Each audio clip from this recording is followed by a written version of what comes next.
the criteria for judgment in the sight of Allah subhanahu wa ta'ala, for judging any human being, it is taqwa.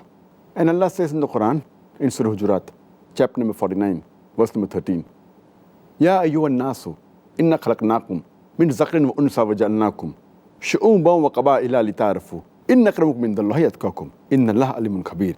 Which means, O humankind, we have created you from a single pair of male and female and have divided you into nations and tribes so that you shall recognize each other, not that you shall despise each other. And the most honored in the sight of Allah subhanahu wa ta'ala is the person who has taqwa. The criteria for judgment in the sight of Allah subhanahu wa ta'ala, it's not sex, it's not color, it's not caste, it's not money, it's not wealth, it's not age, but it is taqwa. It is God consciousness, it is piety, it is righteousness. Only way one human being can be superior to the other, it is by taqwa.